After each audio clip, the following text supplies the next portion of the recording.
भरतपुर नाम का एक खुशहाल गांव था जिसमें हरिया नाम का एक किसान था। वह अपनी झोपड़ी में अपनी बेटी मीना के साथ रहता था।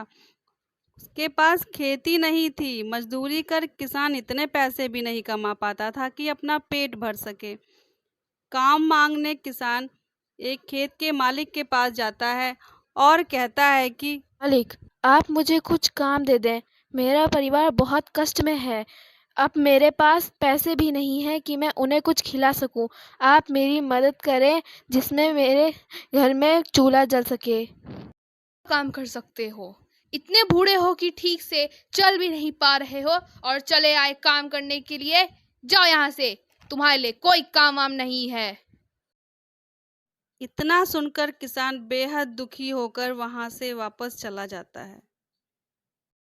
गरीब किसान वापस अपनी झोपड़ी में जा रहा होता है और सोचता है कि कोई काम नहीं मिला। मेरी बेटी भूखी बैठी होगी और मेरा इंतजार कर रही होगी। पिताजी, क्या आप कुछ खाने को लाए हैं? बहुत जोरों की भूख लगी है। नहीं बेटा, किसी ने भी हमारी मदद नहीं की है। लगता है आज भी हमें भूखे पेट ही सोना पड़ेगा। पिताजी, आप राजा के पास जाइए।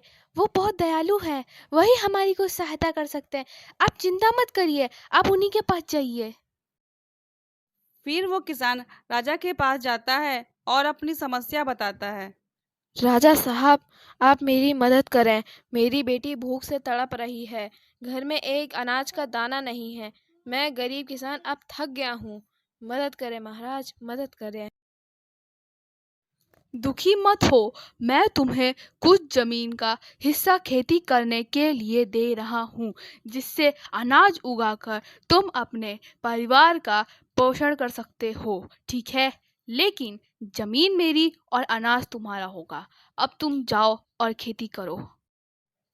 किसान उस जमीन के हिस्से पर खेती करना शुरू कर देता है।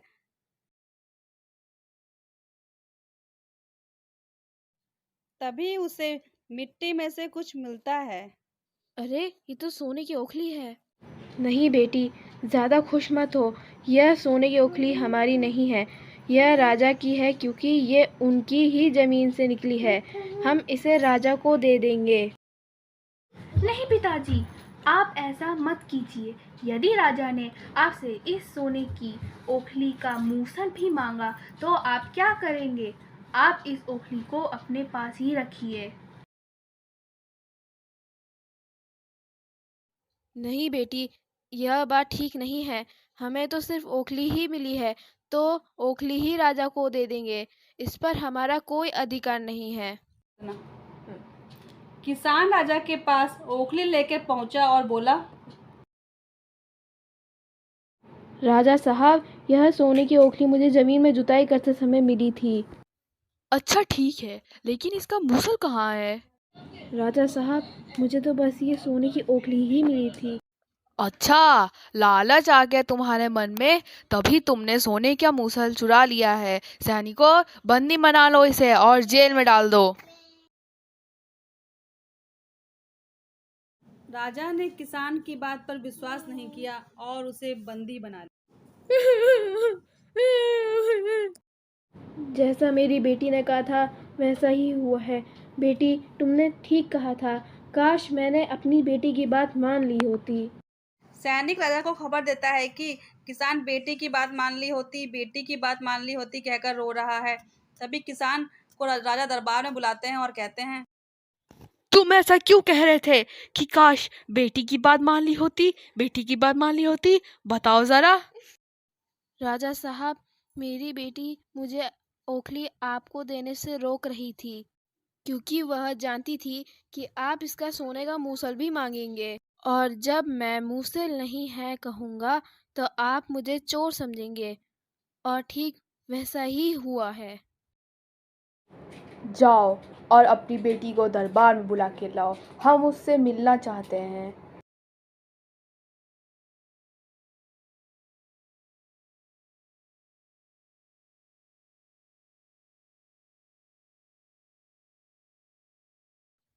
किसान अपनी बेटी को बुलाने झोपड़ी में जाता है।